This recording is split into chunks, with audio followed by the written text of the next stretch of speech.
Hello everyone, welcome to अक्षरकम। आज हम लोग बात करने जा रहे हैं speed solutions of JEE main 27 जनवरी 2024 की मॉर्निंग शिफ्ट के बारे में। यार ये सॉल्यूशन वैसे तो किसी को नहीं देखने चाहिए, इससे बायसनेस आ जाएगी पेपर में।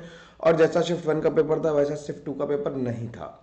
ठीक है, जैसा शिफ्ट 1 का पेपर था वैसा शिफ्ट 2 का पेपर नहीं था, तो तुम्हारी शिफ्ट में भी सेम पेपर आएगा, इसकी कोई गारंटी नहीं है। पेपर वेरी कर रहा है। जैसे फर्स्ट शिफ्ट में ज़्यादातर क्वेश्चन जीओसी से रिलेटेड थे, लेकिन सेकंड शिफ्ट में ज़्यादातर क्वेश्चन रिएक्शन से रिलेटेड थे। ठीक है, क्वेश्चन सब तरह से आ रहा है, पेपर लगभग लगभग बैलेंस आ रहा है, कोई ज़्यादा कम नहीं लग रहा। पेपर देते समय ये जरूर महसूस होता है कि हमारे में इनऑर्गेनिक ज़्यादा थी या हमारे में ऑर्गेनिक ज़्यादा थी, लेकिन ऐसा हो नहीं रहा है। कैलकुलेशन बेस्ड क्वेश्चन कम है, ऐसा दिख रहा है मेरे को।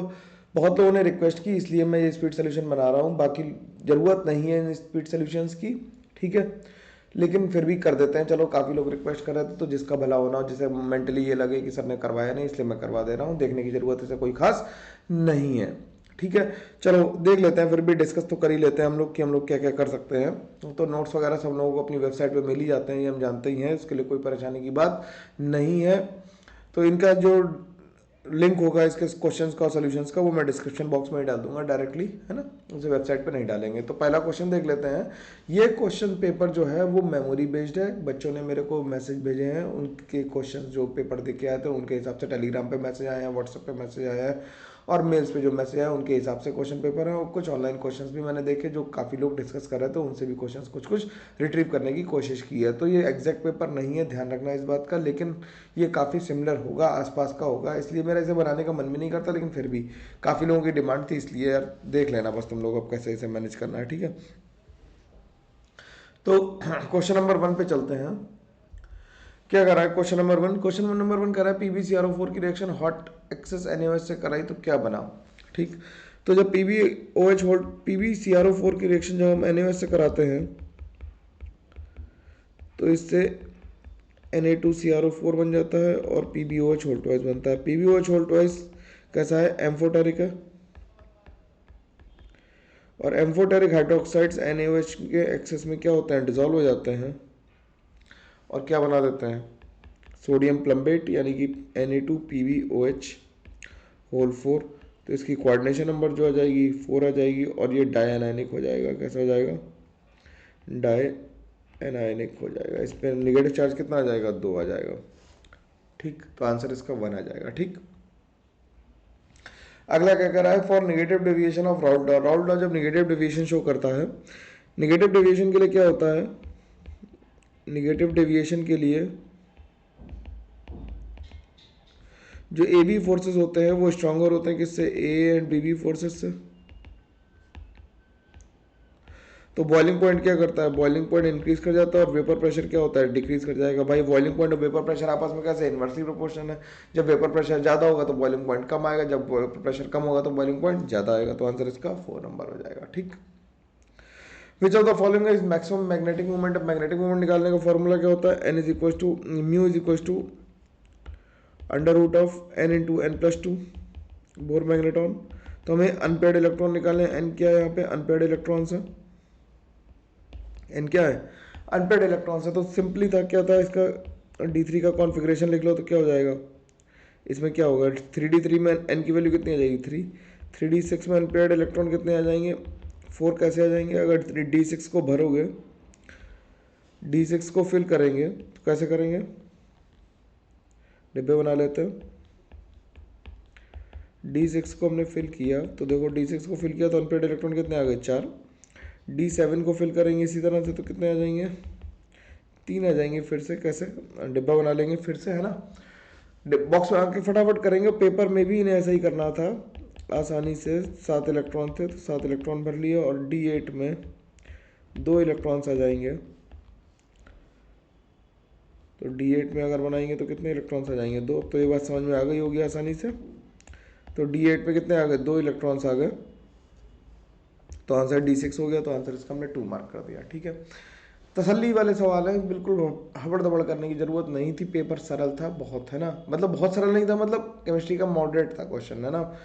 अब क्वेश्चन कह रहा है जैसे boron is very high melting point, ये तो सही बात है, बोरॉन का मेल्टिंग पॉइंट हाई होता है क्योंकि बोरॉन कैसा एग्जिस्ट करता है, B12 की आइकोसाहेड्रल यूनिट्स में एग्जिस्ट करता है, इसलिए क्रिस्टलाइन भी होता है। तो बोरॉन क्रिस्टलाइन होता है, अमॉर्फस दो तरह का होता है, लेकिन क्रिस्टलाइन फॉर्म में ज़्यादा एग्जिस्ट करता है। तो दोनों स्टेटमेंट क्या होगा, ट्रू होगा, और ये करेक्ट एक्सप्लेनेशन भी है। अगर एक्सप्लेनेशन वाला लिखा होता लाइन तो हम एक्सप्लेनेशन को ही मार्क कर देते, लेकिन हमें जितना पता है स्टेटमेंट थे तो मैंने उसी हिसाब से आंसर लिखा। अगले क्वेश्चन क्या कर रहा है कि NaCl की रिएक्शन से कराई, ठीक, और K2Cr2O7 से कराई, प्रोडक्ट बनाना है, और कह रहा है वो reaction gives orange red fumes. जैसे ही ऑरेंज रेड फ्यूम्स आए तो रिएक्शन लिखने की जरूरत नहीं है, किसके होते हैं, CrO2Cl2 के। और CrO2Cl2 की रिएक्शन जब हम कराते हैं KNaOH से, ये तो बिल्कुल क्रोमाइल क्लोराइड टेस्ट है भाई लोग, बिल्कुल कॉपी का लिखा हुआ सवाल है एकदम, और ये टेस्ट सीरीज में भी हम लोगों ने कई बार यूज़ किया था इस सवाल को, तो देख लेना। प्लस NaCl बन जाएगा, प्लस वाटर बन जाएगा, वो सब तो बनता रहेगा, उसकी चिंता नहीं है, ठीक। तो ये क्या हो जाता है, ये येलो बन जाता है, तो ये B बन गया, और ये क्या बन गया, A बन गया। और इसकी रिएक्शन अगर हम PbCl2 से करा देते हैं तो PbCr4 का येलो प्रेसिपिटेट आ जाता है। तो आंसर क्या आ जाएगा, आंसर भी आ जाएगा। CrO2Cl2 के कैसे आते हैं, ऑरेंज रेड फ्यूम्स आते हैं। क्रोमाइल क्लोराइड टेस्ट है, ये क्या है, क्रोमाइल क्लोराइड टेस्ट है।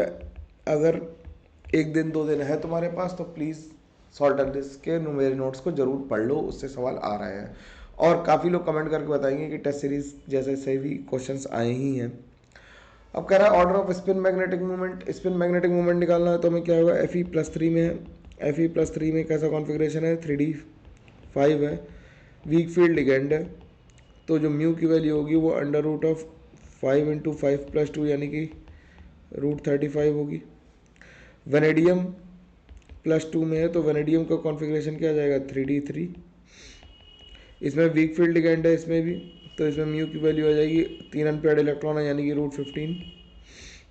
और Fe+2 में है, और Fe2+ में 3D6 है और वीक फील्ड लिगेंड है, तो इसमें म्यू की वैल्यू कितनी आ जाएगी, √24, क्योंकि 4 अनपेयर्ड इलेक्ट्रॉन होंगे तो आंसर क्या आ जाएगा, PRQ आ जाएगा।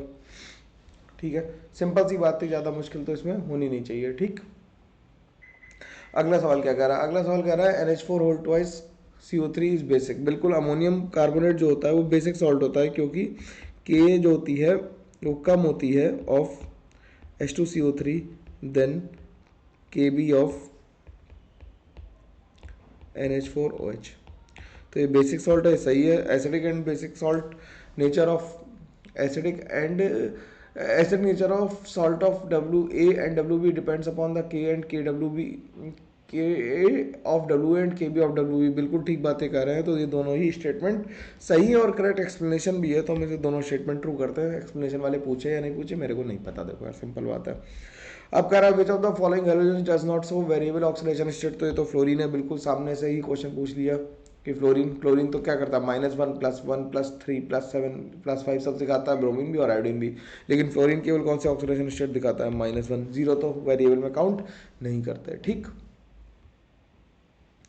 अगला क्वेश्चन क्या कर रहा है, अगला क्वेश्चन कह रहा है कि 4F and 5F series were written separately in periodic table in order to preserve the principle of classification. ये तो ठीक बात है, ये तो मतलब स्टेटमेंट ही दिया हुआ है, कोई इसमें दिक्कत की बात नहीं है। और कह रहा है S block element can be found in earth in pure form, pure form में नहीं मिल सकते, किस में मिलते हैं, कंबाइंड फॉर्म में मिलते हैं। क्यों, क्योंकि बहुत ज़्यादा रिएक्टिव होते तो कंबाइंड फॉर्म में मिलते, तो आंसर क्या आ जाएगा, बोथ स्टेटमेंट नहीं, कौन सा, 1 इज ट्रू 2 इज फॉल्स आ जाएगा, ठीक। 1 इज ट्रू 2 इज फॉल्स आ जाएगा। अगला क्वेश्चन क्या कर रहा है कि विच of the following compound is most acidic. Most acidic कौन सा होता है, एक्टिव मिथाइलिन वाला कार्बन होता है, देखो ये H कैसा है, एक्टिव मिथाइलिन है, ये क्या है, एक्टिव मिथाइलिन है। और एक्टिव मिथाइलिन वाला कार्बन कैसा होता है, एसिडिक होता है, तो यही एसिडिक हो जाएगा, सबसे आंसर क्या आ जाएगा, 2। बाकी किसी में एक्टिव मिथाइलिन कार्बन नहीं है, यही देखना होता है, और इतनी तेजी से देखना है तुम्हें पेपर में, बहुत आसान सवाल था।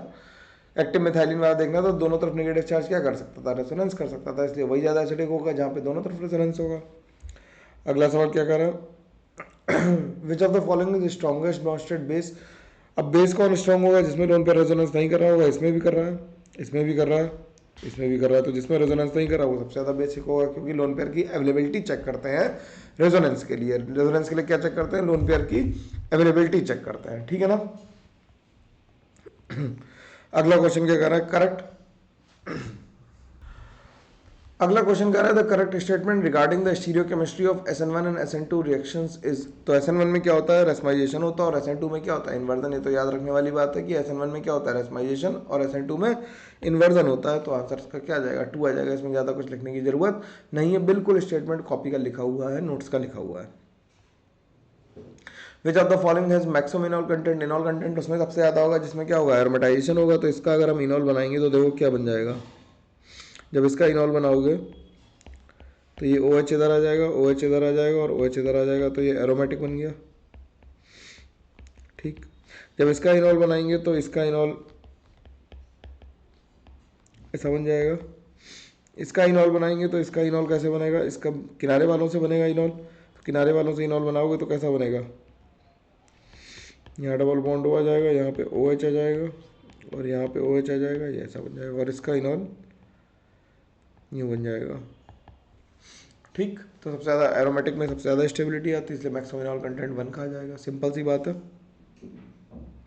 अब कह रहा है correct order of acidic strength of the following acids is. तो correct order of acidic strength निकालनी, तो जितना -M और -I ज़्यादा होगा तो इसमें -M लग रहा है, और यहाँ पे -M लग रहा है, तो ये 2,4 डाइनाइट्रोफिनॉल है।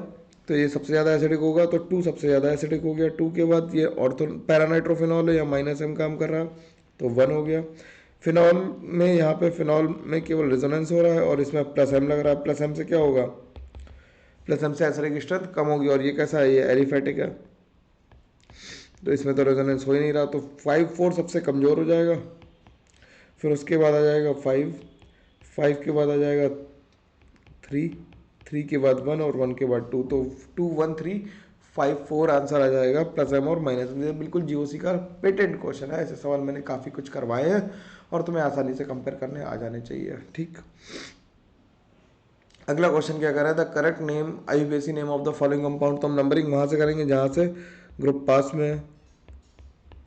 ठीक, तो क्या आ जाएगा, इसका नाम 3 इथाइल, 3 पे इथाइल लगा हुआ है, 1,1 di methyl, di methyl cyclo hexane. Lowest sum rule से करेंगे तो इसका आंसर हमारा आ जाएगा 2। ठीक, क्लियर है बात। अब देखो पहला नाम भी सही लिखा था, लेकिन इसमें इथाइल बाद में लिखा, तो अल्फाबेटिकली चलेंगे तो इथाइल को पहले लिखेंगे। अगला क्या कर रहा है, cyclohexane is classified as alicyclic compound. Alicyclic मतलब एलिफेटिक साइक्लिक कंपाउंड है, बेंजोनाइट तो है नहीं, तो और एसाइक्लिक भी नहीं है, तो सिंपल सा आंसर, इससे सरल तो सवाल क्या ही आएगा। अगला कह रहा है which of the following is a polar solvent. Polar solvent कौन है इनमें से, CH_Cl3 पोलर है, इसके लिए म्यू क्या है 0, इसके लिए भी म्यू क्या है 0, और इसके लिए भी म्यू क्या है 0, तो पोलर कौन हो गया, CH_Cl3 हो गया। अगला सवाल क्या कह रहा है, when nucleotides form dimer the linkage present between is phosphodiester linkage कहते हैं इसे। ये ध्यान रखने की बात है, बायोमोलिक्यूल्स में लिखा हुआ है, बिल्कुल इसे ध्यान रखना है, ठीक है ना। अगला क्या कह रहा है, how many of the group shows Meta directing effect. Meta directing effect के लिए क्या चाहिए, मेटा डायरेक्टिंग के लिए हमें -M चाहिए और -I चाहिए। तो ये तो ऑप्शन के पास लोन पेयर है, तो ये +M लगा रहा, ये क्या लगा रहा है, -M लगा रहा, ये +M लगा रहा, ये +H लगा रहा, ये +M लगा रहा, ये क्या लगा रहा, -M लगा रहा, और ये क्या लगा रहा, -M लगा रहा, ये +M और -I लगा रहा, और ये -I और -M लगा रहा। तो -M वाले ढूंढ लो कितने कितने, 1, 1 के बाद 2, 2 के बाद 3, 3 के बाद 4, तो टोटल कितने हो गए, 4 हो गए, तो 4 आंसर आ गया इसका। ठीक, GOC अगेन। अगला क्वेश्चन कह रहा है how many of the following including stereo isomers are obtained in the above reaction. अब HBr पेरोक्साइड से रिएक्शन कराते हैं तो क्या करते हैं कि negative part of the reagent, negative part of the reagent goes to that doubly bonded carbon,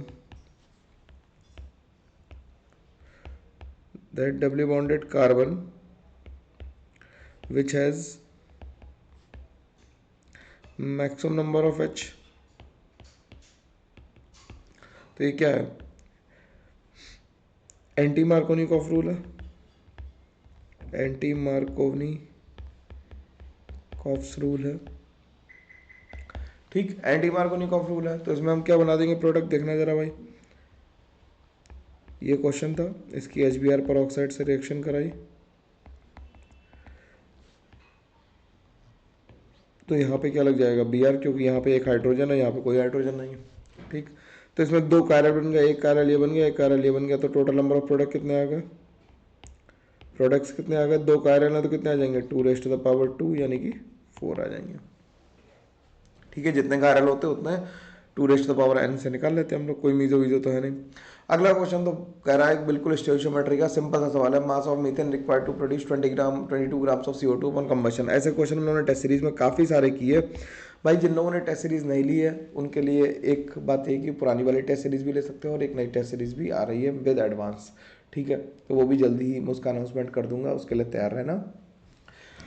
ये भी क्वेश्चन देख लेते हैं। तो इसमें क्या कर रहा है कि CO2 बनी और H2O बना, रिएक्शन बैलेंस करके लिख दी। कह रहा है 22 ग्राम क्या बनी हमारे पास, CO2 बनी, तो मोल्स कितने आ गए, मोल्स आ गए 22/44, यानी कि हाफ मोल आ गया।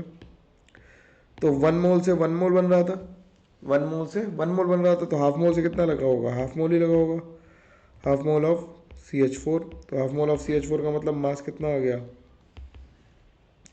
मास ऑफ CH4 आ गया कितना 1/2 इंटू 16, यानी 8 ग्राम। इससे सरल सवाल तो होने ही नहीं चाहिए था।